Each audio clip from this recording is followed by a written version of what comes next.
Bob, you want to give participants just about a minute to join in? Sure. Okay. Sure. I'm seeing it's starting to go up. We'll just give it another 30 seconds. Okay.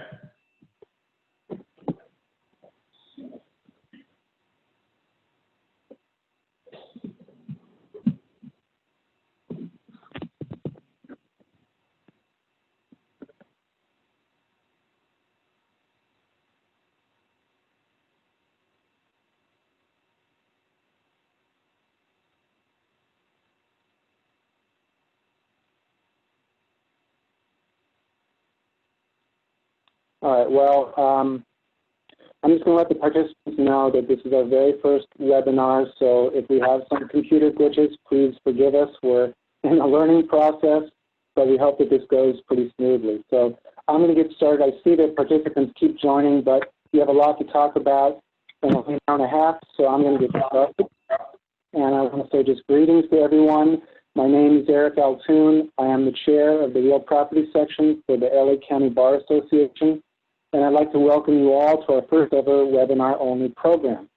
As some of you know, due to COVID-19, we were forced to postpone all of our in-person CLE programs that we had scheduled for March and April and probably May, which is unfortunate.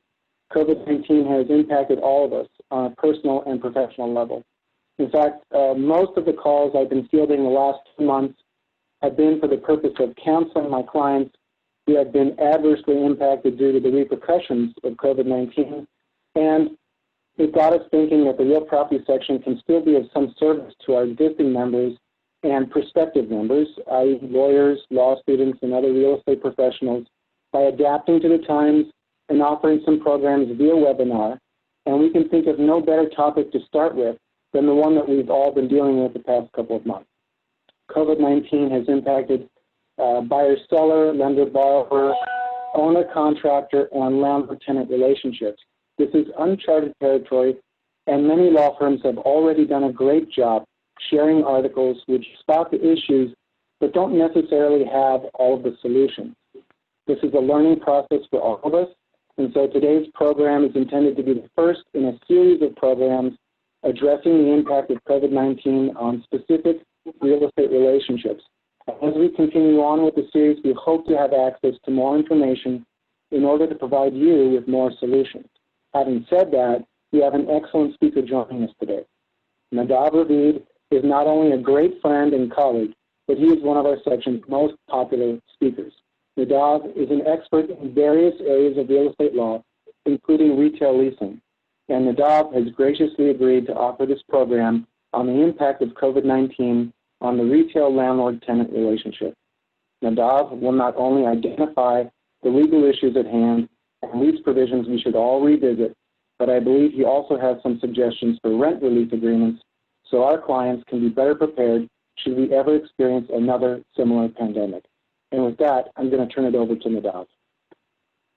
Thank you, Eric. Good afternoon, everyone. I really appreciate that introduction, Eric. Thank you for inviting me to speak today on this very hot topic that everybody is focusing in on, whether you are a landlord, a tenant, or a lender. These are some pretty important issues for everyone in the real estate community to try to get a better understanding.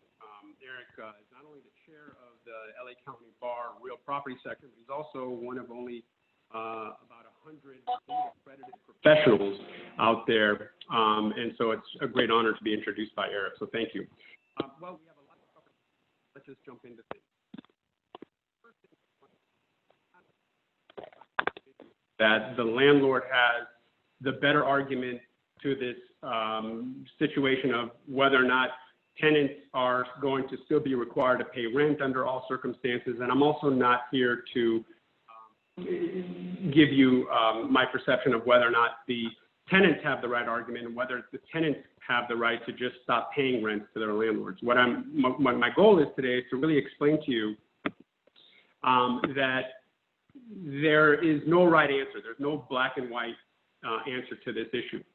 And so what the parties really need to do is they really need to try to work together and try to come up with what is a fair and reasonable compromise under the circumstances. It's not going to make sense for landlords to try to terminate their tenant leases, end up with properties that are vacant. It's not going to make sense for tenants who are now suffering cash flow issues to start lawsuits and spend money on legal fees for several months' rent, and who knows when the orders are lifted, whether even for more months after that. So again, I want to really emphasize that this is the time for the parties to work together and come with a fair and reasonable compromise. So far in the last several weeks, we've already started to see at our firm a bunch of different compromises that landlords and tenants have started to strike. And I wanted to give some samples of what those examples are. Parties are being very creative. There's no one size fits all. You're always going to have situations where it's not going to make sense for the landlord to give the tenant any break, or at least forget the legal side of it, just from the business perspective. The landlord may want to dig in and say, tenant, I'm sorry, I still have to pay my lender, I still have to pay my expenses. I can't work with you at all. Maybe I'll give you a rent deferment, but that's it. There's also on the other side of things, there might be situations where the tenant's going to take the position that I have to have an all or nothing situation where I'm not going to be able to pay you any rent myself. So those are the two extremes. What I want you to focus on is, let's think about what are the compromises that we're seeing that are going to be applicable to about probably, I would say, 80 to 90 landlords out there. So the first thing that I've seen is where the landlords and tenants are agreeing that the tenant can fully abate all of the tenant's rent. And in exchange for abating all of their rent for maybe the month of April, what they might be able to do, then extend the lease term. So for example, if you gave the tenant a 3-month rent abatement, then the lease term will be extended by 3 months so that the landlord doesn't collect the rent now, but they'll be able to collect the rent later.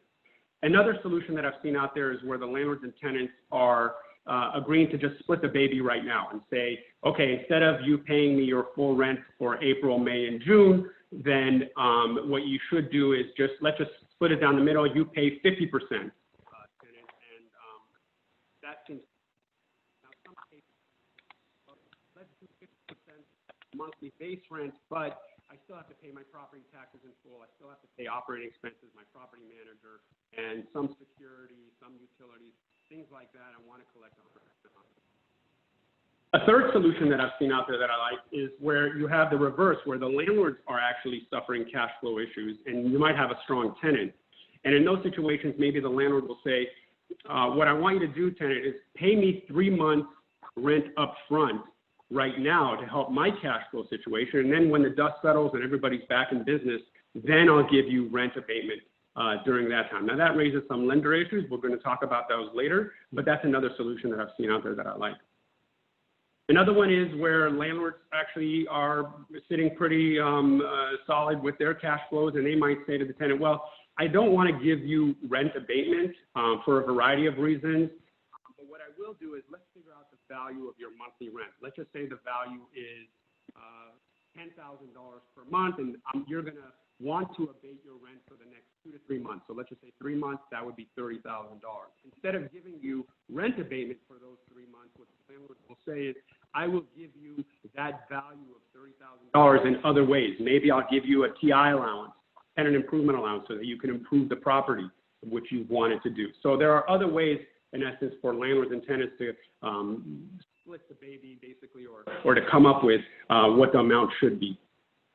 The fifth example that I've seen that I like is where landlords and tenants, and some of these are hybrids as well, where the landlords and tenants are agreeing that instead of paying rent, what we want you to do is, instead of paying your monthly minimum rent that you're obligated to pay, let's just drop down to a percentage rent. And we're going to talk about percentage rent issues a little bit later as well. But the idea is once you reopen, instead of paying the monthly rent that you're obligated to pay, everybody's assuming that business is going to be, it's going to take some time for people to ramp back up and deciding to get back to normal. And so sales are still going to stay depressed. What you should do is,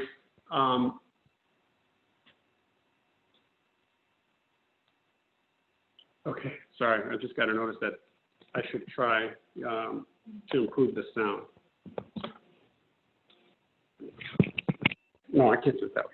Okay, well, Eric, can you hear me okay? Yeah, I can hear you. Okay. Is this better? Is this No. better, Eric? No, No? Is it better this way? a little bit better.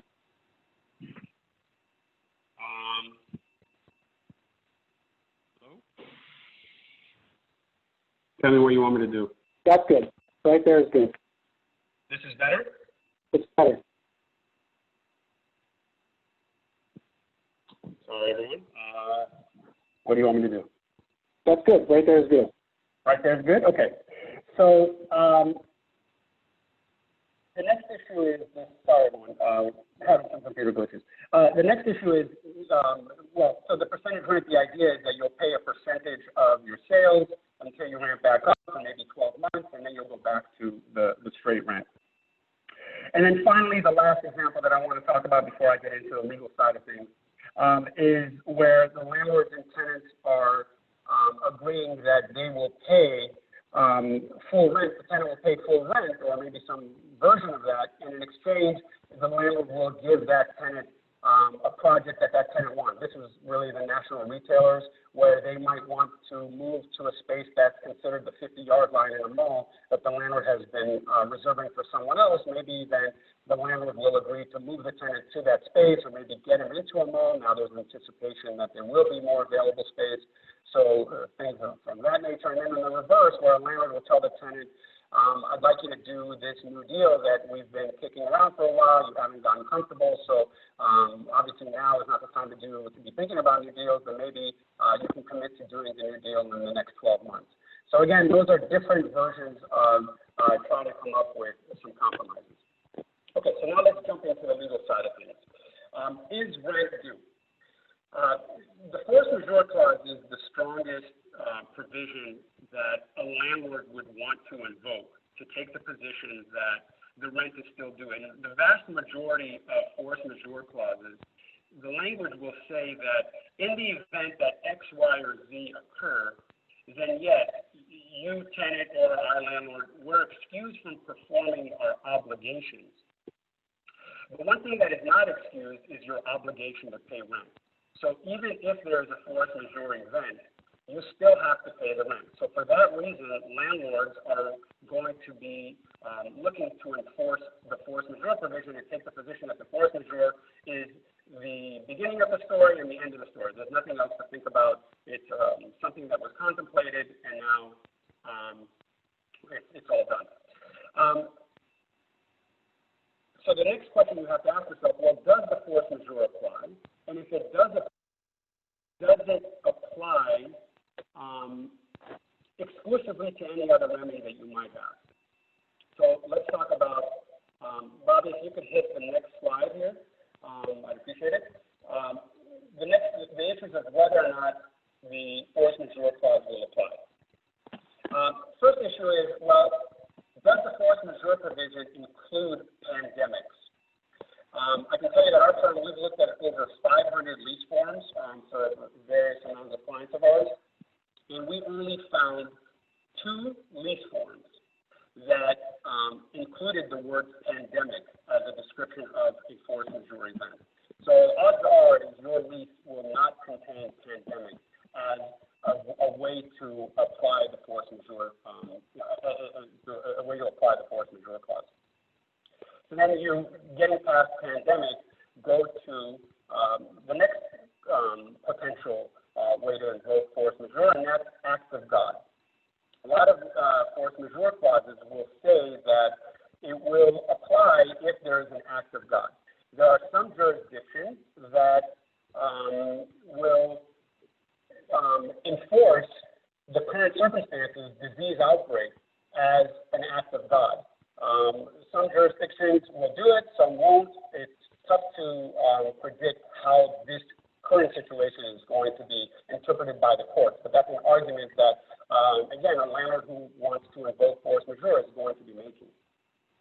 The third example is probably the strongest and most relevant one, which is there a government restriction? A lot of force majeure clauses will say that if there is a government restriction that prevents or delays the party's ability to perform, then in that circumstance, the tenant is excused from performing, but they still have to obviously pay rent. So in most jurisdictions, and almost all jurisdictions throughout the U.S., there are government orders that will not allow anybody to operate their business other than, in some cases, essential businesses. Even then, there are some restrictions as well. But that's probably the number one way that a landlord is going to try to invoke a force majeure clause, based on this government order. One other way, thinking about, well, what's going to happen when these government orders are lifted, or maybe your force majeure clause doesn't have a government order. Another way to think about is that a lot of these force majeure clauses will say that if X, Y, or Z occurs, then there's a force majeure event. So, for example, if there's a hurricane, if there's an earthquake, if there's a riot or a war, then force majeure will apply. But it won't mention pandemic. It may not mention government restrictions, or even if it does, maybe government restrictions will be lifted.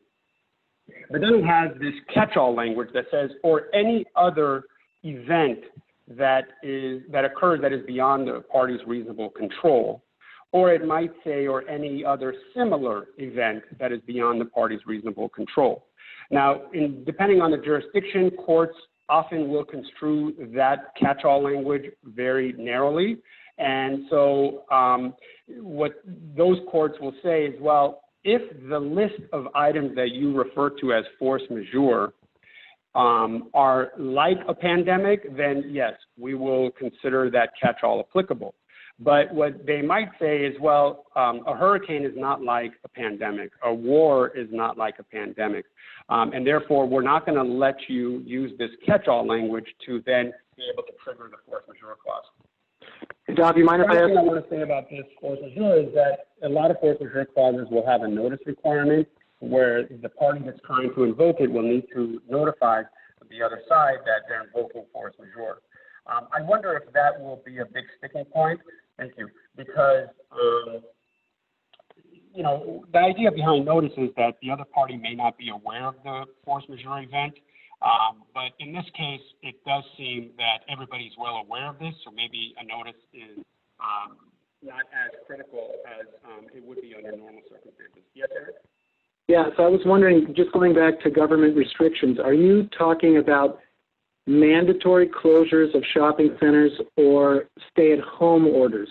So like if a shopping center, like most office buildings, were allowed to remain open, would a stay-at-home order alone still be tantamount to a mandatory closure for purposes of determining whether it's a government restriction under a force majeure provision?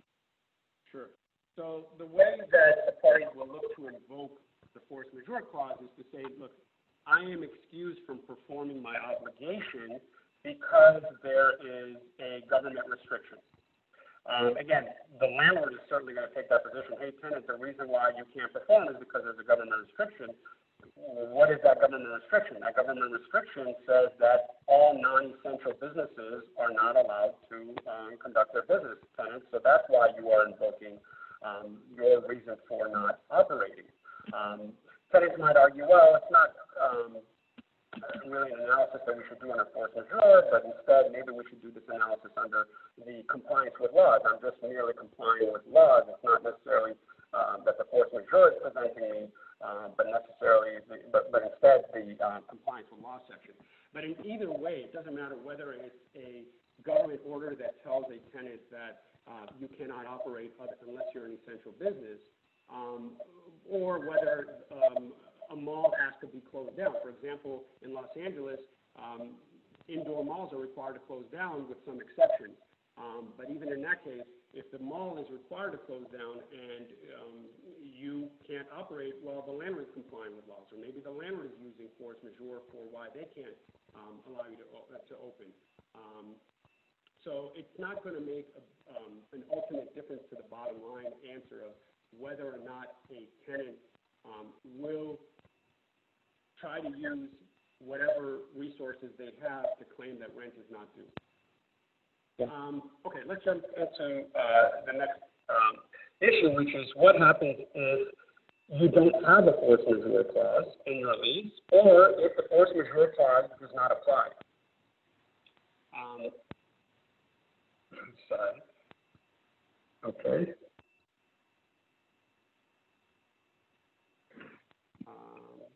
One second, everyone. Okay, Bob, you good? Where's the, here are the volumes here. All right, can you hear me now? See the computer? Yes. Yes. Can you hear me? Yes. Sound is better? Yes? Yes.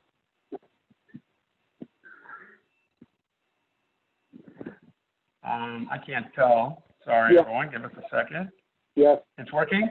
Yes. Yes? Okay. So I'm going to hang up. Eric, call me back if there's a problem. No. No. No.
Me?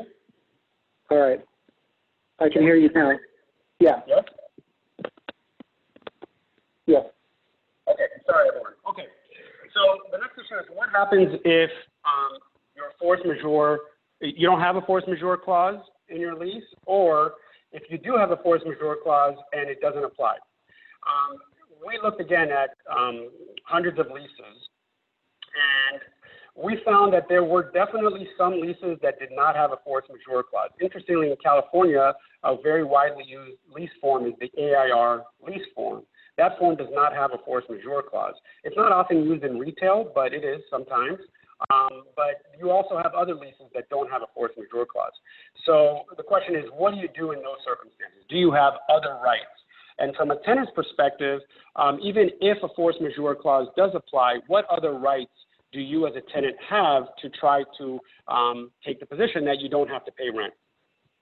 So in California, there are several potential positions that you can take. First, you have the doctrine of impossibility. You also have frustration of purpose. Those are common law rights. Those are outside of your contract. And then you also have in California a civil code statute, 1511, which might be applicable. So let's take a look at, and I can't do it because Bobby's controlling my phone, but civil code section 1511 of the California Civil Code. And what that says is, it's very interesting. It's got two parts to it. The first part reads a little bit like a force majeure clause. The second part reads like an impossibility defense. So let's kind of break it down. I'm going to start with actually the second part of this civil code statute. What the civil code statutes will say is the performance of an obligation is excused by the following causes. And you look, I'm going to start with number 2 here. When it is prevented, when your performance is prevented or delayed by an irresistible superhuman cause or by the act of public enemies of the state of the U.S. unless the parties have expressly agreed to the contrary. That reads like a force majeure clause. So even if you don't have a force majeure clause in your lease, you might take the position that your performance is excused if this occurs. But again, if you look at the last part of this, number 2, it says unless the parties have agreed to the contrary. So if you did put a force majeure clause in your lease, then you wouldn't have to rely on this provision. And again, a landlord would not want to, because what's missing from this statute is whether or not rent is still due. Under the force majeure clause, you can take the position that rent is not due. That rent is still due, even if there's a force majeure event. But let's take a look at number 1, which is pretty strong language in favor of the tenant. under the current circumstances. It says, when performance of an obligation is excused, when such performance is prevented or delayed by operation of law. We have a government order that says you cannot operate. Even though there may have been a stipulation that this will not be an excuse out of performance. So here you have actually this concept of impossibility without that extra step that a landlord wants, which says that, well, you still have to pay me rent. So a tenant may want to look at this statute and, focus on that. Now, a landlord can counter that argument by saying, well, wait a second. What performance are you prevented from what obligation are you prevented from performing? You can still pay the rent. What's that? Yeah, you can still pay the rent. So you're not really prevented from performing that obligation. Again, that's a very literal reading of whether or not your obligation to perform is excused or is being delayed or hindered. But that's an argument I'm never going to make. And I will say this, we looked at a lot of case law to see how this civil code statute applied and whether or not we can figure out how a court would rely on this statute to rule one way or the other, and it wasn't clear. Which is not a surprise because there are, we're dealing with unprecedented times. Nobody anticipated this would happen, so the case law out there is just not helpful to supporting the position that this statute will be used one way or the other. Let's focus on doctrine of impossibility. We sort of talked about this. What does it mean? It really means that when such performance is prevented or delayed, it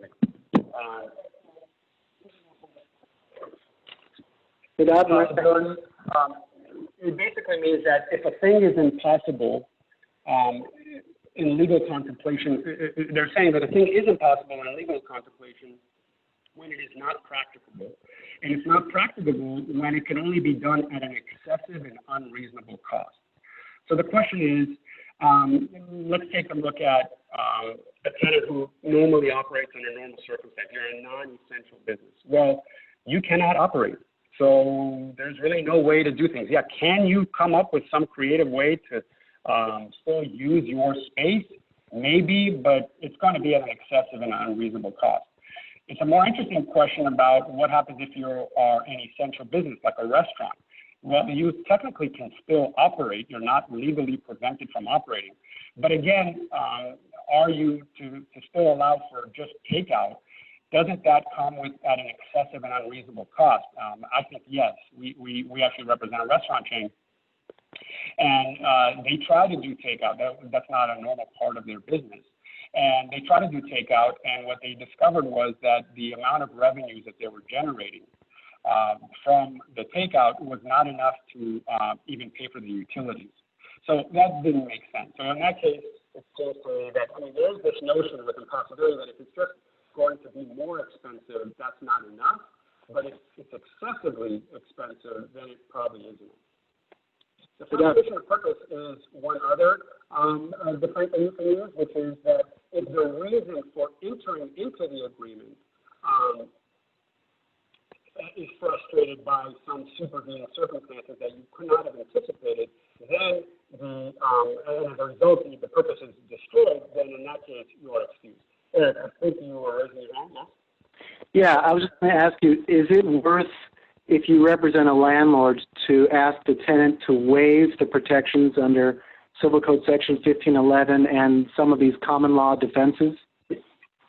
That's an interesting question. I suppose that landlords may look into doing that, updating their forms and trying to get waivers of these common law defenses and that statute. It seems to me that you shouldn't be able to waive at least one part of that statute, which says that even if you have in your contract language that says that you cannot use impossibility as a result of a government order, then even if you said that in your contract, it doesn't matter. You can still invoke the Civil Code statute. So it seems to me that having a tenant waive that in their contract is another way of trying to say that, hey, tenant, you cannot use government order to excuse your performance, which this statute says can be disregarded if you have that kind of waiver language in your contract. So it seems to me that you probably won't be able to succeed on a waiver of 1511. You might be able to waive. We haven't looked into that, frankly, but something tells me that it probably is not waivable. But again, I don't know. I'm not sure. It's an interesting question. Okay. Well, I'm going to back up for a second. So some cases that have applied these concepts of frustration of purpose and the concept of impossibility and even the statute. Everybody, we've read a lot about these cases. A lot of people like to invoke an old English case, which I'll mention because it has a nice symmetry here. It's one of the coronation cases. I like it for the symmetry of the coronation with corona standing for crown and coronavirus for the crown of the virus. In the coronation cases, there was a case, Quell versus Henry, where a tenant rented an apartment to view the coronation of King Edward VII. And before the coronation occurred, the king became ill and the coronation event was canceled. And the tenant was able to argue that, hey, the whole idea behind this has been frustrated and I should be able to get out of my contract. And the tenant prevailed.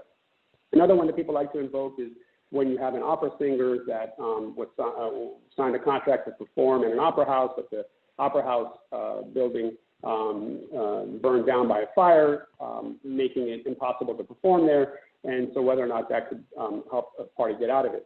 So those are interesting cases that just kind of give an idea of frustration of purpose and impossibility. They don't really apply to landlord-tenant commercial situations that we're dealing with now, because those cases really were one-time events, and they weren't really contemplating a 5 or a 10-year relationship where the current event is really just temporary. It's a few months. Also arguable, first of all, the opera house is not even a lease.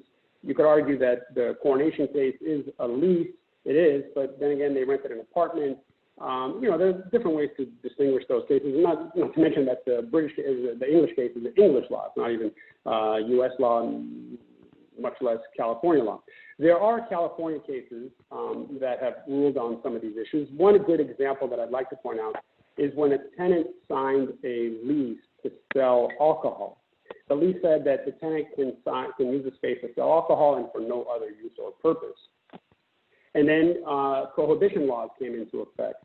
And so then the tenant was able to argue that, look, my lease doesn't let me use this space for anything other than selling liquor. I cannot do that, and therefore I should be excused from performance, and the court agreed. Now, there are other cases in other jurisdictions where they ruled exactly on that same issue the opposite way when the tenant was allowed to use the space for other legal purposes. So the distinction there is whether or not there's a restriction on the use. But again, we've seen cases, there really is no bright line of, yes, it's going to end up this way or it's going to end up that way. The cases don't have a constant theme. Certainly they do not have a constant theme throughout the country. Okay, so let's talk about other lease provisions that a landlord or tenant should be thinking about. You have the rent abatement clause. A lot of leases will have clauses that will say that if a landlord deprives a tenant of their use, access, or visibility to their space, this is particularly in retail, then a tenant can stop paying rent. This also comes up in offices, but not so much on the visibility, obviously. So the question is, has the landlord taken the step to deny you your use or access, or is it the government order? So really when this is mostly going to be relevant is when there is no government order and the landlord just shuts down the use or access for their own reason. Now, they really shouldn't, but that was happening in the beginning, where landlords just said, you know what, we're going to shut down. So that's a possibility for a tenant to use that type of rent abatement clause. And some of those rent abatement clauses are written so broadly that even if it wasn't caused by the landlord, the tenant might be able to argue that they don't have to pay rent. Similar concept comes up in service interruption, where the landlord is supposed to provide you services, utilities, and if they aren't providing those, then the tenant might be able to stop paying the rent. The next issue is a big one, which is co-tenancy. Co-tenancy is going to... Can I stop you for a second? I wanted to ask you a question. Go ahead. Yeah. So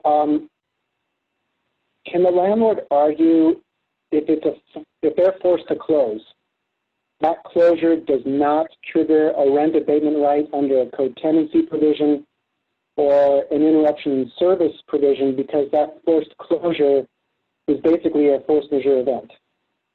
Yeah, so I'm going to answer that in connection with co-tenancy in a second. I'm going to start talking about that. If you're a tenant, you're merely trying to rely on a rent abatement clause, it's going to depend on the language, but the most common provision that I've seen will say that you have to have a landlord action that is depriving you of use or access. In this case, the argument would be that it's not the landlord that is denying you your access to the space, it's the government order that says that nobody is allowed to operate their business unless maybe they're an essential business or maybe some other carve out to that, but that's the general rule. So let's talk about co-tenancy. I'll address your question specifically in a second. Co-tenancy provisions, just back up for a second, generally will say that a tenant is either fully excused from paying rent, or maybe the rent will reduce to 50% rent or maybe a percentage of sales if the particular mall does not have a percentage of occupancy. If the mall has fewer than 80% of the gross leasable area, or maybe 80% of the tenants. If you fall below that threshold, or 70%, whatever it is, you see it all over the map, whatever those percentages are, then the tenant gets remedies. A lot of those provisions will also say that if there's an anchor tenant that goes dark, so just one anchor tenant, or maybe two anchor tenants go dark, then the tenant doesn't have to pay rent. Or if they do have to pay rent, it has to be a reduced rent. In those circumstances, and of course, you hear about Nordstrom's, they all closed. You hear Neiman Marcus might go bankrupt. So that's another example of when co-tenancy violation would occur, but it's not clear whether or not, even though that has occurred, whether or not you as a tenant can still invoke it. Let's talk about different ways of whether or not a tenant can invoke it. First thing that a lot of these provisions will say is that in order for you to qualify tenant for your co-tenancy remedies, you have to basically not be in default. And so the question is, well, did you pay rent? Did you pay your April rent? Because if you didn't pay April rent, we'll talk about evictions later and whether or not landlords can enforce it, but you're still in default because none of those orders take the position that rent is not due. So the rent is due, and most leases will say if you don't pay within 5, 10, 20, 30 days, you're in default. That's the first question you have to find out. The second question is, a lot of those co-tenancy provisions will say in order for you to invoke the remedies under co-tenancy, you have to stay open yourself. You can't be dark and then claim to the landlord that, hey, my business is suffering because Nordstrom went dark. No, the reason why you're suffering is because you went dark. So the question is, are you still open? Right now, no, but this is going to be more interesting of what's going to happen when the orders are lifted, and some tenants will start to reopen, but the landlords are not going to be able to get 80% of their GLA, gross leasable area, or they're not going to get their anchors to reopen in time because some might even go bankrupt or who knows what. So are you open? Not all co-tenants. You have to really read the language carefully. A lot of leases don't require the tenant to be open. Without kind of the question. So if a lease does have a provision that requires the tenant to stay open, and the tenant is either a restaurant that can still offer takeout or delivery, or some other essential business, can the landlord enforce that covenant to be open and remain open? Good question. I think a lot of times the retail leases will go further than just saying you have to be required to be open. They'll say you have to be required to be open during mall hours, whatever those hours are. So, and then you have to be operating in a certain way, which is contemplated under the lease. If you're supposed to be operating as a restaurant, as opposed to just doing takeout, and you're only doing takeout, then the landlord would argue that you're not open and operating in the way that this provision was contemplated. The tenant may argue, well, I can't do those things. And again, you get into this again, I'm going to constantly restate this. There is no black and white easy answer to this. There's a lot of arguments on both sides of whether or not a provision will apply or not. Something else to think about with co-tenancy remedies is a lot of times, so if there is a co-tenancy violation, leases may say that the tenant's rent will drop by 50%. Well, that's good. That's easy to figure out. But some leases will say that the tenant has to drop, instead of going to 50%, you have to pay a percentage rent. And so the question is, what percentage rent are you paying if you're not even open or operating? So this is an example where the lease is not required to be open and operating for you to get the benefit of the remedy. So if you're not required to be open, how can you pay the landlord percentage rent? Your percentage rent is zero, right? Or maybe if you're doing takeout, it's going to be, somewhat nominal. But think about an apparel retailer that's going to reopen. Or maybe, again, they don't have to reopen. Their percentage rent might still be zero. Well, there are case law out there that say that if your rent is purely tied to percentage rent, then there's an implied covenant to operate. So even though there may not be an obligation to operate under the lease, in order to get the benefit of it, of percentage rent deals, you might have the obligation to operate. So again, that could be a backdoor way of arguing that you have to stay open to operate. Another thing that you should be looking out for is whether or not you could invoke co-tenancy is to provide notice to the landlord. If you're a tenant trying to invoke it, a lot of those provisions will require the notice. Some provisions will also say that the landlord has a cure period. You don't get to have reduced rent right away. It has to be a violation that lasts for 3 months, 6 months, maybe a year. And finally, to answer your question earlier, Eric, a lot of these provisions will specifically say that a landlord is excused if the reason for the violation is due to force majeure. So here again, the landlord wants to invoke force majeure.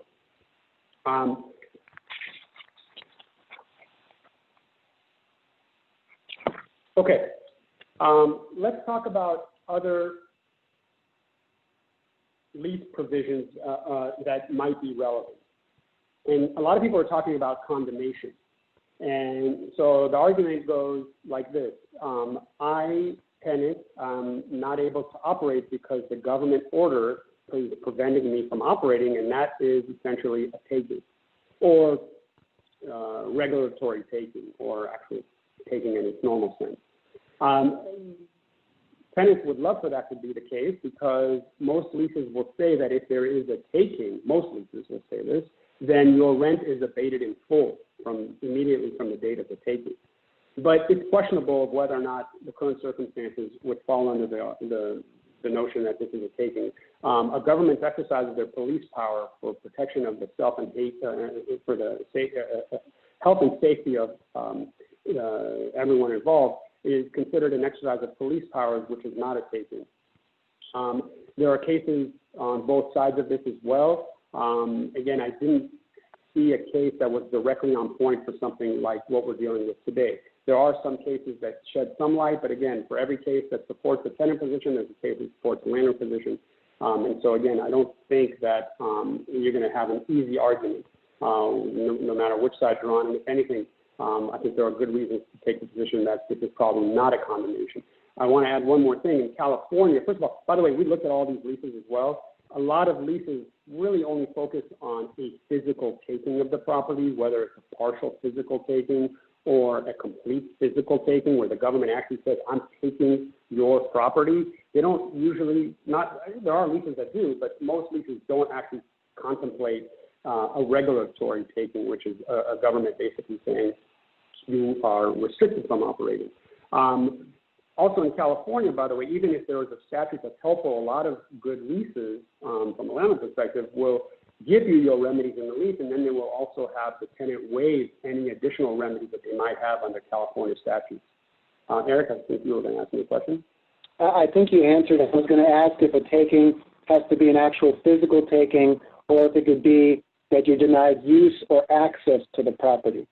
Yeah, and so there are some cases that suggest that you could make that argument short of requiring physical taking. But again, it's going to be interesting to find out how the courts rule on that. I'm sure the tenants will be making those arguments to the extent that lawsuits do occur, and the expectation is that there will be some. I'm hopeful not. I'm hopeful that it's the exception to the rule, and I'm hopeful, again, going back to what I started with, that people will work out and work some deals out, because it's just a lot of these things are uncertain. Another clause that you can look at is the landlord changes to the property. A lot of retail leases will say that the landlord can make whatever changes they want to the property, common areas, et cetera.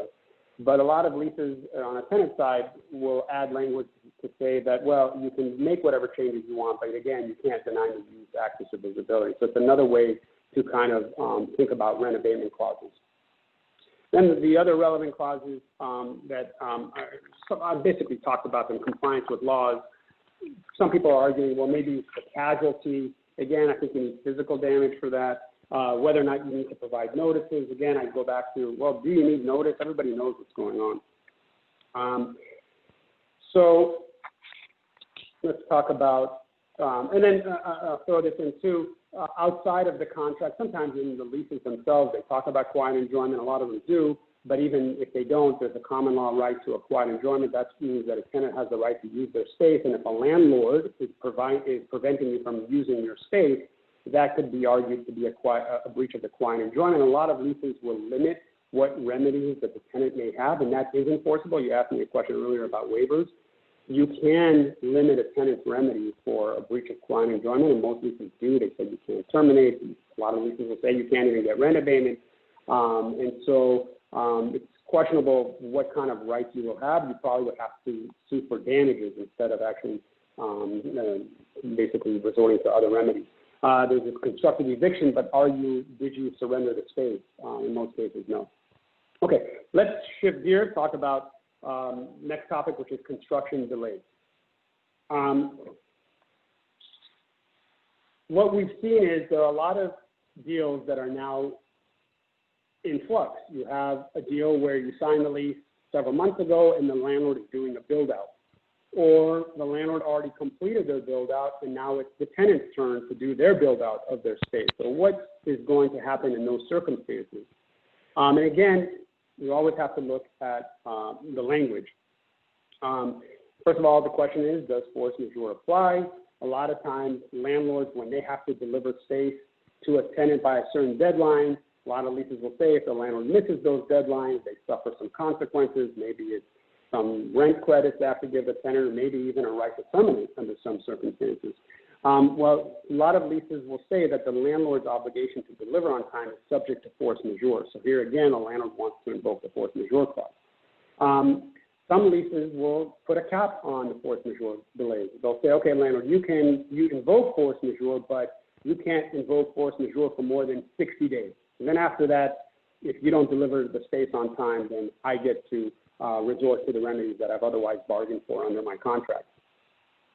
And then let's think of it from the other perspective. By the way, and sometimes a lease will say that, okay, yes, tenant, you don't get any rent credit as a result of my delays because of force majeure, but there are some leases, we certainly work on some where we will put language in there that says that even if a landlord is delayed by force majeure and I'm not allowed to collect rent credit, I may still be able to collect, or I still may be able to invoke my right to terminate the lease, notwithstanding force majeure. Landlord, you cannot claim force majeure for a termination, but usually those termination rights don't kick in until much later, 90 days, 6 months, 1 year late.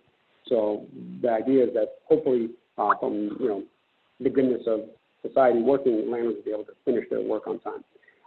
Tenant delays.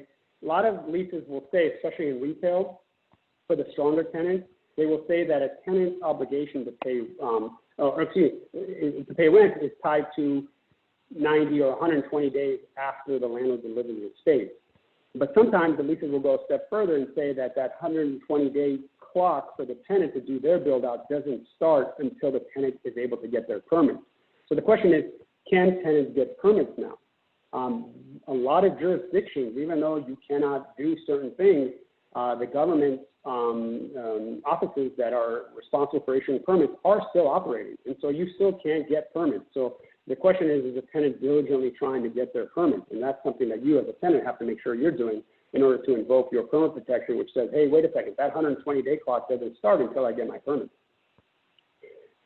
Can a tenant still get an extension if no permit? Again, this is where you would argue maybe from a tenant perspective that, again, all of these delays are preventing me from being able to work. In a lot of jurisdictions, you can do construction, but instead of having a crew of 30 people, you may only be able to have a crew of 2 or 3 people or 5 people or whatever it is, depending on the order. And this applies to both sides. The good news is what I have seen across the board, I have not seen one exception. So I'm very optimistic about this. I have seen landlords and tenants work this out on both sides. Where there's a landlord delay, a tenant delay, the parties are working together to acknowledge that there are construction delays, and everybody is willing to extend the deadline. I've seen that across the board on both sides, so that's encouraging. Let's next talk about business interruption, which is a big issue that's coming up now. I would say we're in the second round of deciding how business interruption insurance is going to play out in connection with leases. Does it apply? The first round, I said we're in the second round. The first round, what we were seeing is insurance companies, their first response is always deny, deny, deny. Their position was that you cannot claim business interruption insurance, whether or from a landlord perspective, rental loss, or from a tenant perspective, business interruption insurance, because your policy specifically excludes virus outbreak. And because it excludes virus outbreak, I'm somewhat sympathetic to the insurance companies too. They're not, some big bad guy who's sitting on a pot of gold. They weren't collecting premiums for this, or at least the argument is that they were not collecting premiums for this circumstance. They were thinking that if you wanted to have virus outbreak protection, then you should have paid me extra money, and I would have given you protection. And I didn't. You didn't want to pay me extra, and I didn't collect money for it, and I don't have any money to pay right now. Anyway, that was the first round. Actually, let me add a second issue that's come up is that not only did you have to avoid this exclusion, but also you need to show physical damage. Do you have physical damage to the space if there's this virus out there in the community? It's not clear. There are some cases actually that just recently came down analyzing these issues in a different context. So I don't want to apply them to business interruption insurance, but I did read about a few recent cases which did say that the ubiquity of the coronavirus, how people can catch it just by being next to each other, and you never know if you're safe, and it's everywhere, that might be tantamount to physical damage. There is some case law that shows that you don't have to show physical damage. Maybe there's contamination of a property. That might rise to the level of satisfying that requirement. But again, you have to still get through that first round issue of do you have a virus outbreak exclusion in your clause. Well, that was the first round. The second round now, you've seen a lot of lawsuits being filed by businesses all throughout the country. And a lot of these tenants or businesses, I should say, are claiming to the landlords, wait a second, I'm not invoking the virus outbreak to support why business interruption insurance should kick in. Instead, what I'm saying is the government order, the government restriction is the reason why I'm unable to operate. And you do not have a government restriction. In fact, the business interruption insurance is supposed to cover me for restrictions by law in some circumstances. Again, you have to read the provision. So that's the current position by a bunch of these tenants. We'll see how the courts interpret those. Again, is it really the government order, or is it the underlying virus that is causing the order, and how do we interpret that? It's unknown. One thing is probably a safe bet, which is that if insurance companies are required to pay out claims based on this, they're going to go out of business. They don't have the money unless the government steps in and somehow is a backstop to these insurance claims. Now, there is legislative action throughout the country in various state legislatures. They're trying to pass laws to require the insurance companies to pay. I don't know if they're going the second step of, well, where's that money coming from? But we'll see how that plays out. There will be some questions of whether or not that's enforceable on a constitutional basis. Can you require a company to pay when their contract actually says, I don't have to pay in this circumstance? We'll see. Again, time will tell. Yes. So it sounds like since it's not clear how those lawsuits or legislative action is going to impact the insureds, it sounds like the message to landlords and tenants is file the claim anyway. You've got nothing to lose. The worst case is the insurance company will reject it. The best case is that courts or legislatures may force them to cover it retroactively, even if they don't have the means to do so. That's right. That's right. Yes. I don't see a downside to filing a claim with your insurance company. Well, let me ask you a follow-up. So do you think that landlords are going to now ask tenants to obtain pandemic insurance, or that the landlords might obtain it and try to pass through the cost to the tenants? Yeah, I do think that's a very good question. I do think now going forward, it will be very interesting. What I anticipate is a lot of leases will be updated, and we're going to talk about updating your leases to require the tenants to get business interruption insurance that does not have a virus outbreak exclusion. Again, we're going to need everybody to catch up on this. And are the insurance companies, I mean, this is the catastrophic event that has occurred throughout the country. Trillions of dollars of losses. What are those premiums going to look like? Can you collect enough money, and we're talking about a potential reoccurrence of a virus. Can an insurance company collect premiums in a way that makes sense? Again, I do think it's going to require government action to be involved. But I think that's an excellent point that, yes, I do think that this is going to be a requirement, or landlords should make it a requirement of their tenants going forward. Again, is it commercially reasonable? We have to figure that out, because you can ask for a tenant to do whatever you want, but if it's going to cost them $1 million to get this insurance, they're just not going to be able to get it. They're not going to be able to do your deal. Okay, let's talk about the next. We have about a half hour left, so I think we're doing okay on time. Rent deferral forgiveness agreement. So now I've convinced you that let's not go to war, let's not file lawsuits, let's work something out, and let's sign an agreement. What should those agreements provide from a legal perspective? The first thing that you should be thinking about is confidentiality. A lot of landlords want to work with the tenants.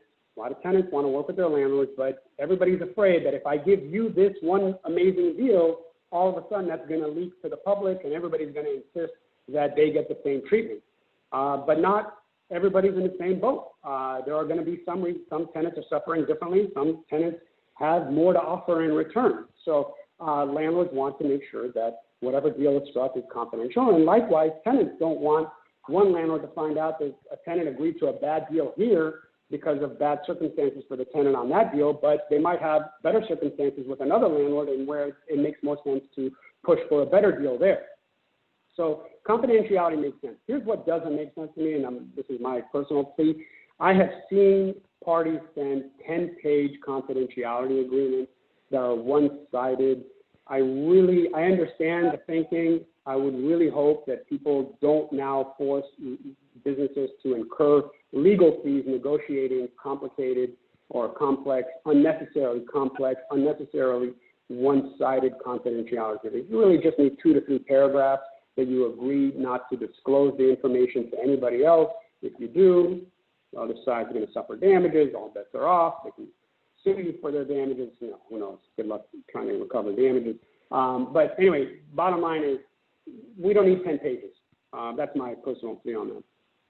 The second thing is what a landlord should insist on. I just mentioned all of these potential defenses that a tenant has. Well, if you're going to give a tenant rent abatement, you don't want them coming back to you later and starting to make the same argument. So what you probably want to do is have the tenant waive whatever those defenses are in your agreement, whether under the circumstances, the tenant can't now terminate the lease because of claiming that there's a frustration of purpose or something like that. I guess that kind of answers your earlier question of whether or not you can waive it. So I suppose in some cases you can get around it indirectly, not necessarily say I waive my rights to ever claim frustration of purpose, but maybe say you cannot claim it under these circumstances because we're anticipating the issue. And from a tenant perspective, you don't want to waive forever because this forgiveness is only good for certain periods of time. And what happens if you have another problem 2 years from now? You might be able to, you want to come back to the negotiating table. What I've seen, and I think is a good idea, is to include language that says that, hey, if the tenant, and we don't know where there's some legislation right now that's helping parties recover some portion of rent money. I know this SBA loan, with all the problems that it has some component where you can pay rent. Again, it's a small component.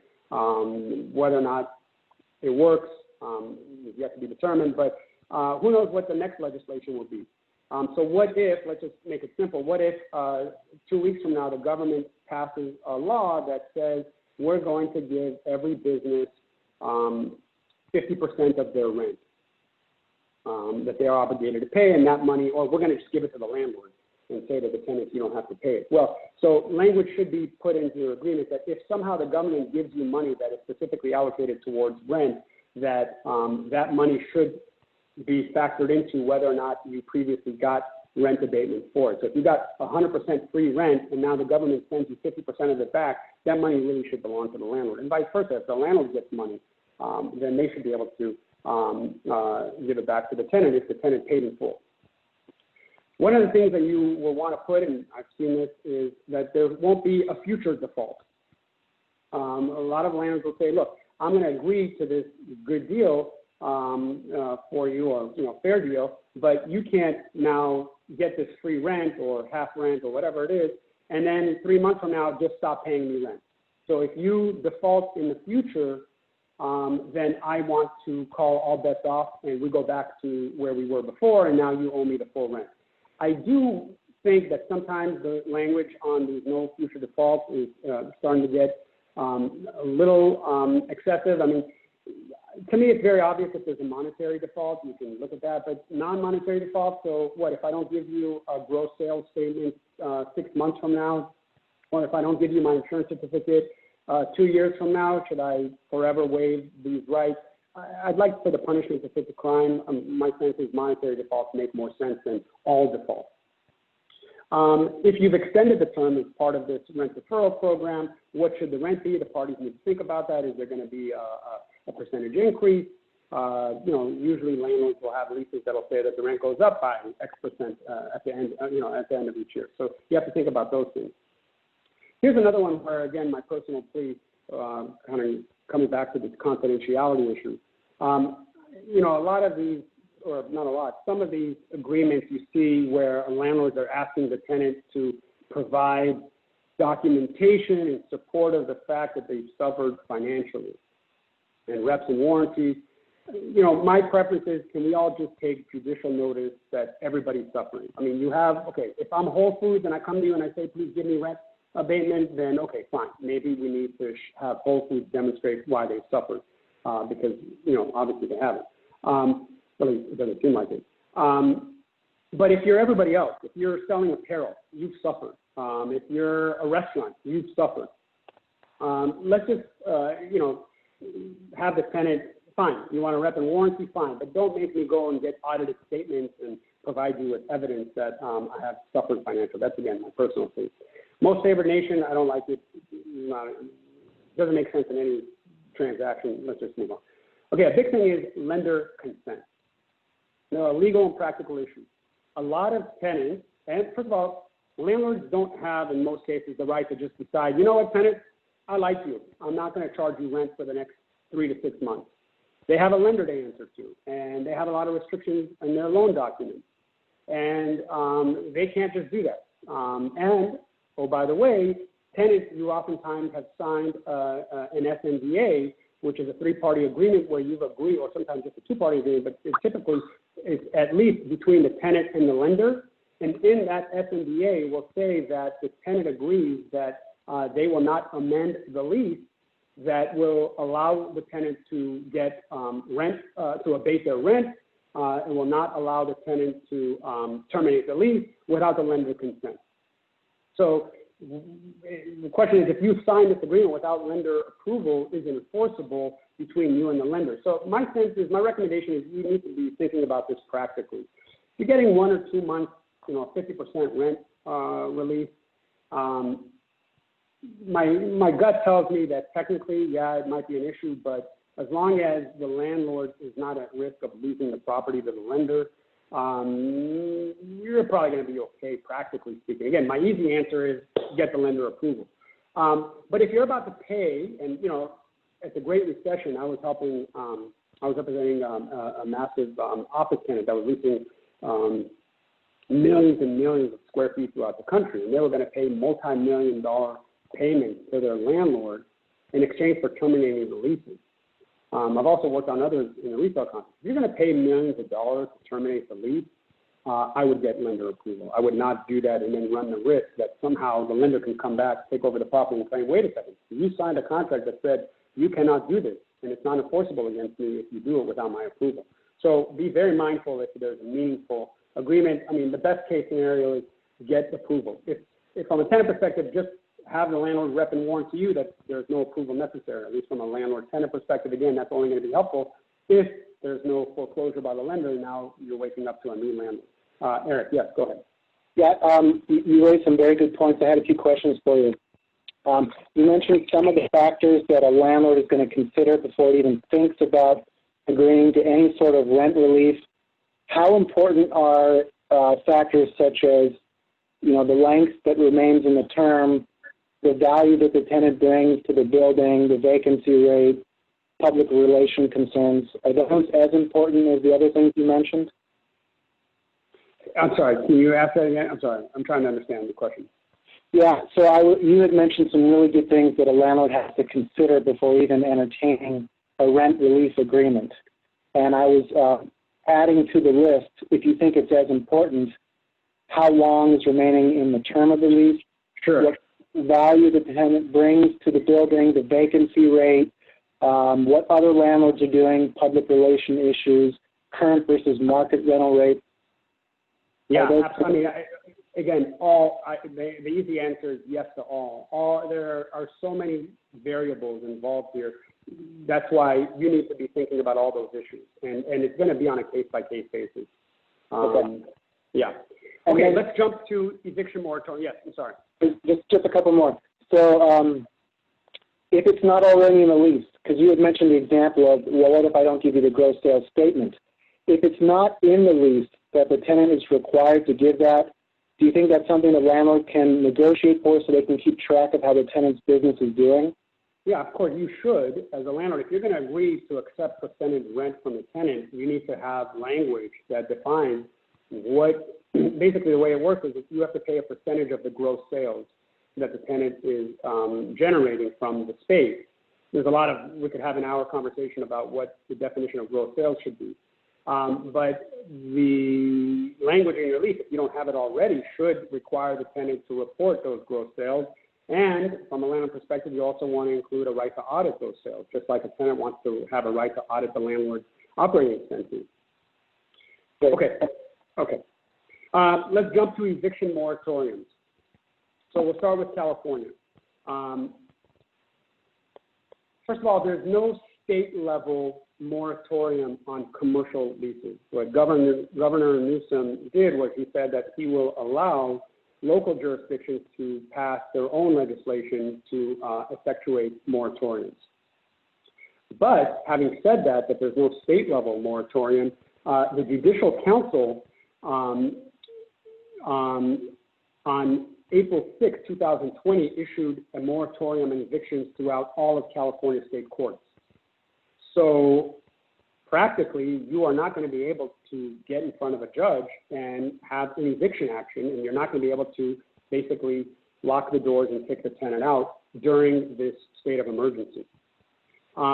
So practically speaking, from a state level, you're not going to be able to effectuate a moratorium. But let's talk about what restrictions, what government, what the moratoriums are on a local jurisdiction basis, and what I'm going to pick a few different locations and talk about what the practical effects of them are. So first of all, let's talk about LA County. So on March 19th, LA County issued a moratorium on the unincorporated areas of Los Angeles. They've updated that in April, just a week or so ago, to say that it will apply, this moratorium will apply not only to the unincorporated areas of LA, but also all incorporated areas of LA, to the extent that those incorporated areas do not pass their own legislation. So LA City is an incorporated area. They have their own laws, so the LA County moratorium doesn't apply to them. But let's talk about what the LA County version says, because it's interesting to compare and contrast what these different moratoriums say.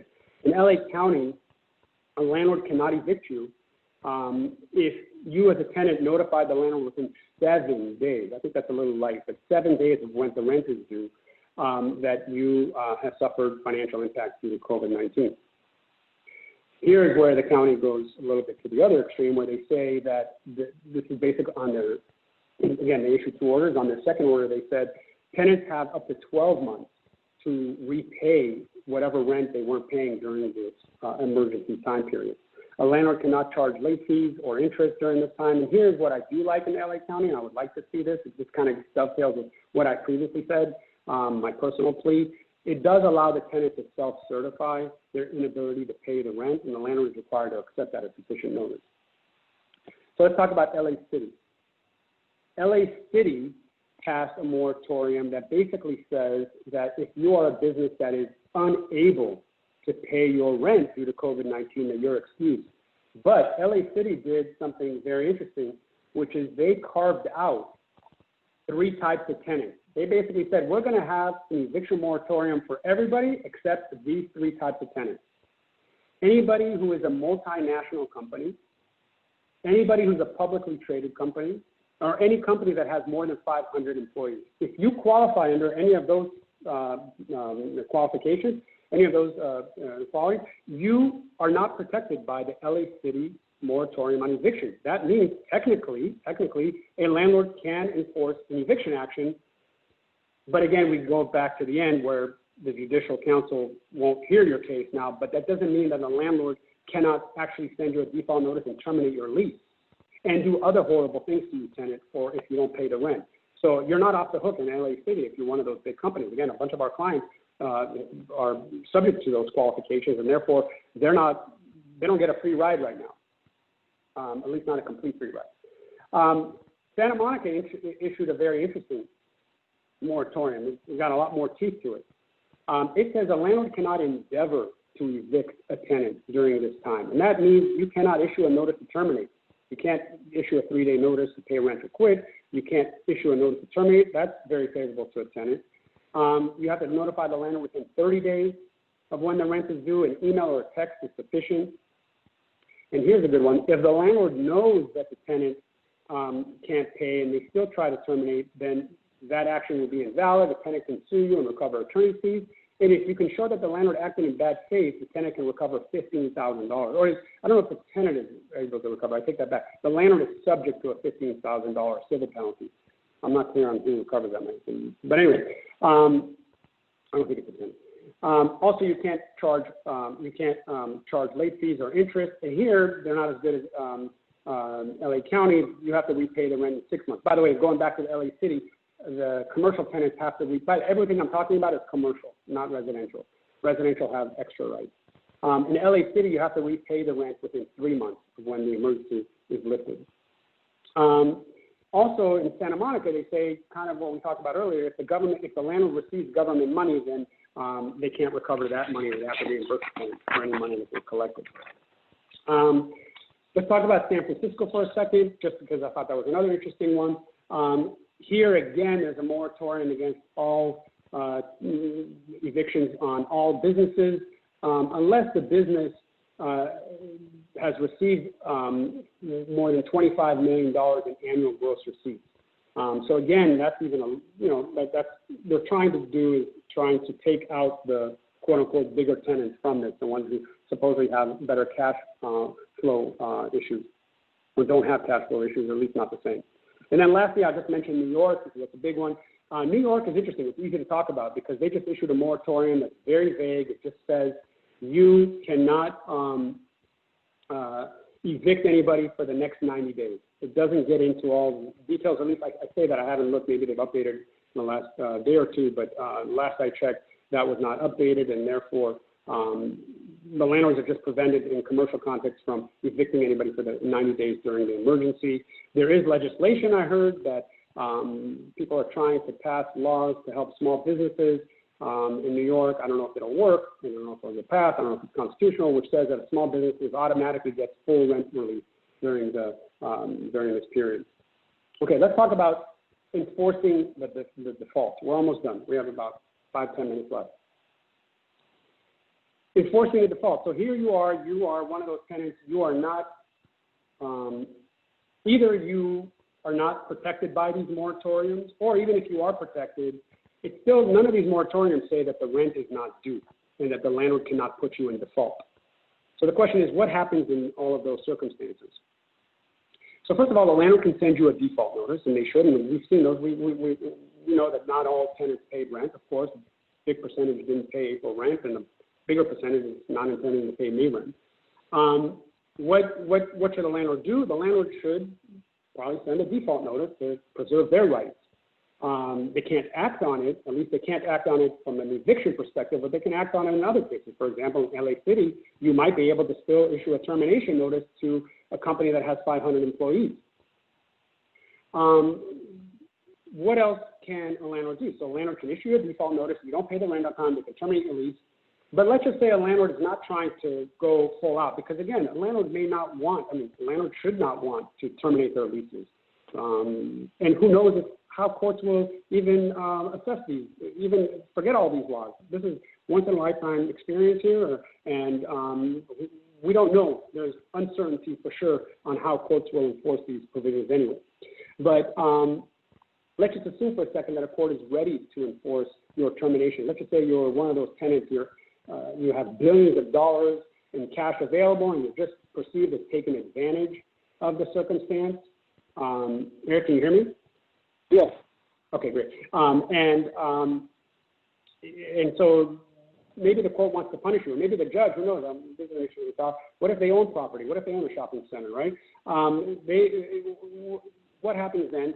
The landlord may not want to terminate the lease and go full out, but what they might do is they might enforce other provisions. A lot of leases will have provisions that will say that if you are in default now, or if you've ever committed default, you will lose your option to extend my lease term. Or you will lose if you have a patio right. You will lose the right to use a patio if you ever committed a default. Or if you have an exclusive to sell certain products, you might lose your exclusive if you're in default, or if you've ever committed a default. Or if there was a rent abatement provision. For example, a lot of leases, I've seen this in New York especially, they'll say, okay, tenant, I'm going to give you that build-out period of 90 days or 120 days, and I'm not going to charge you rent. But if you ever commit a default in the future, then I'm going to claw that money back. Now, I don't know if those are enforceable, but that's what the language says. I don't want to find out in court. So you have the potential to lose out on any previously given rent abatement clause. And don't forget, if you do sign these rent abatement or rent deferral agreements, again, you have that, what happens if you commit a future default. But this is talking about a default now, even before you get there. You might lose out on previously issued rent abatement. You might also lose a kick-out right. If you have the right to terminate your lease after 3 years, the lease might say that you can only get the benefit of it if you don't commit a default. A landlord might also be able to draw down on your security deposit. They might also be able to draw down on your letter of credit. You have a lot of other things, tenants, which really are not are things that you should be thinking about instead of just, I'm just not going to pay rent. There are reasons for you to think about paying the rent, even if there is a moratorium on eviction, because all that will do is prevent the landlord from kicking you out, but it's not going to prevent the landlord from enforcing other clauses against you. Yes, I have, after this, I'm going to talk about for 5 minutes, I'll talk about drafting lease clauses. But yes, Eric, I see you have a question. So I just want to make sure the message to tenants is be wary of unilaterally not paying the rent, because you could lose other rights under the lease. You want to try to reach an agreement with the landlord on some sort of rent relief. Yeah, and of course, the tenant could say, you know what, I don't care because rent is not due, because I have frustration of purpose, I have Civil Code Statute 1511, I have impossibility. So issue me whatever notice you want, but I, tenant, am not subject to it because you're wrong, landlord, rent is not due. So that's the position the tenant would take. But again, what I would recommend is, if we don't know what's happening, if you can afford to pay the rent, and that's, I recognize there aren't that many tenants, but if you can afford it, you can pay it under protest. And so you pay it now, preserve your right, and we'll live to resolve those issues later. Ideally, the parties will work this out and come up with an agreement, but if they don't, you can always reserve your right to sue later. Okay, let's talk about drafting lease clause provisions post-COVID-19. I'll finish this in 5 minutes, and I'll turn it over for more questions in the last 5 minutes. So first thing we have to do is force majeure clauses. Everybody's updating those force majeure clauses to include pandemics or a lot of different things that have come up. What if there are a state of emergency? quarantine requirements, things like that. So again, you want to look at your force majeure clause. Now, some tenants are saying, wait a second, I think if there's a future force majeure clause, I don't want to have to pay you rent. I think that's going to play out interestingly depending on whether or not there's going to be a party's going to be able to insure against this risk. Will there be business interruption insurance? A landlord could say, well, no, I still want you to pay rent, but you should go get insurance to protect against this reoccurrence. It'll be interesting to see how that plays out. Think about construction delivery deadlines, again, and indicate that if, forget, right now there's an event, COVID-19, but what happens when people reopen? What if they're talking about a revisit in the fall of the virus? And so what happens in that case? Again, you might want to address that construction delivery deadline, how they tie into the rent commencement date on both sides, whether or not there's penalties on either side, whether or not they're right to terminate. Quiet enjoyment, again, you want to maybe update the language there to the extent it's in the lease to maybe preserve additional rights to the tenant in case the landlord does take action outside of the government orders. Condemnation, you may want to update the language there to make it clear that these types of circumstances do not qualify as a condemnation from a landlord perspective. So you want to look at that to avoid that. And we talked about waiver of frustration of purpose and possibility. Is it enforceable? It's not clear to me. In some cases, the answer is no. Other cases, maybe. But that's something else to think about. At least you could argue that if this occurs, we all recognize that it's foreseeable, and we agree that you cannot claim that this will frustrate the purpose of our contract. Impossibility is a closure call, whether or not you can do that. I would, again, if you're updating your language, if you're a tenant, you want to eliminate that whole list of lost rights due to a default. Again, why should a tenant lose an exclusive? What does that have to do with any of these things? That's the argument that a tenant would make. Of course, landlords have arguments against that. I only gave you the exclusive because I thought you were going to be a good, upstanding tenant. And that's hurting me from being able to do other deals with other tenants, so don't ask me to give you this restriction if you're not going to pay me my rent. Rent abatement provisions, again, questionable whether or not those should be expanded. Co-tenancy clauses, there's going to be a lot of redrafts. A lot of parties are going to go back and revisit how those clauses should be written. Do you want to include force majeure in there? Maybe not. How do you address whether or not the tenant is open? And then last issue is notices. Actually, one more issue. Notices, what should you do about that? Should electronic notices, I have been seeing this over the last few years anyway, where electronic notices should be sufficient. You don't have to send FedEx right now when everybody is struggling to get into the office and deal with that. Business interruption insurance, we talked about before, so that's one other area. And I think that's it, Eric. I think you have some more questions, but I know I went too fast. We're running out of time. I'm sorry about the computer glitches. Hopefully everybody was able to hear. Yeah, I was looking at some of the Q&As, and I wanted to ask something that one of our participants had asked. Their understanding is that these moratoriums only apply to rental default, and on top of that, some of them say that the tenant has to notify the landlord within like a certain period of time, like 7 days from when the rent is due, to be able to take the benefit of that eviction moratorium. They also wanted to ask you, is a city's moratorium superseding a county's moratorium? Well, let's answer specifically LA City, LA County, and the state. So first of all, California State didn't issue a moratorium on commercial real estate.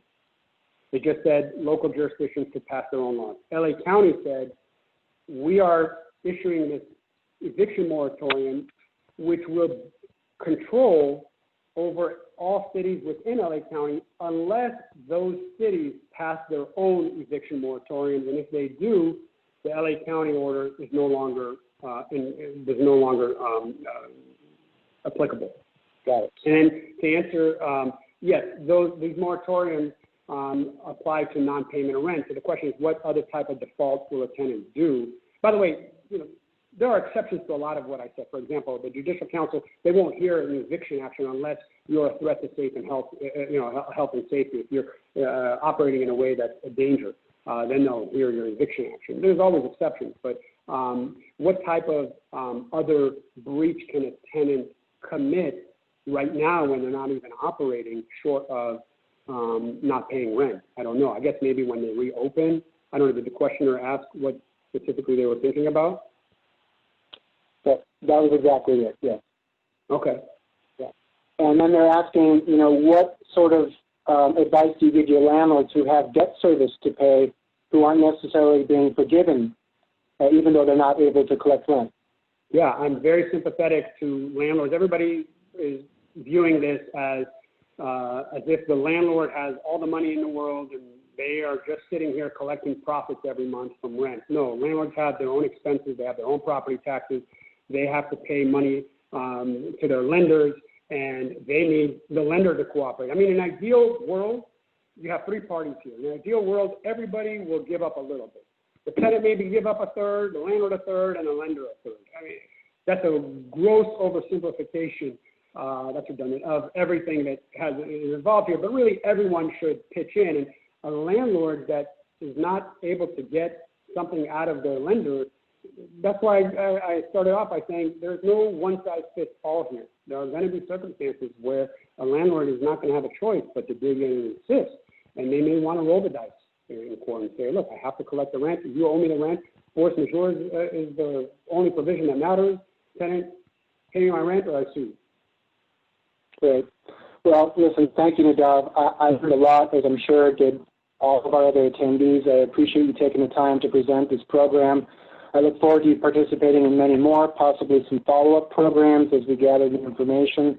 I also want to thank everyone who attended and has made our first webinar-only program a huge success. With your help, we've broken the record for the total number of attendees for a real property section program. If you've enjoyed today's program, I ask that you consider membership with our section, as it would significantly help the LA County Bar more easily survive these challenges. Membership has been a huge part of my career since I began practicing as an attorney 23 years ago, and it's paid me back in terms of stellar education, friendships, and client referrals. These webinars and our COE programs are just some of the benefits we offer to members, and when this quarantine is lifted and people are more comfortable with socializing, we'll plan more social networking events. If any of you have questions about membership, please feel free to reach out to me. In the meantime, I hope you all stay safe and healthy, and thank you again for joining us this afternoon. Thanks, Nadav. Thank you. Bye-bye. Okay.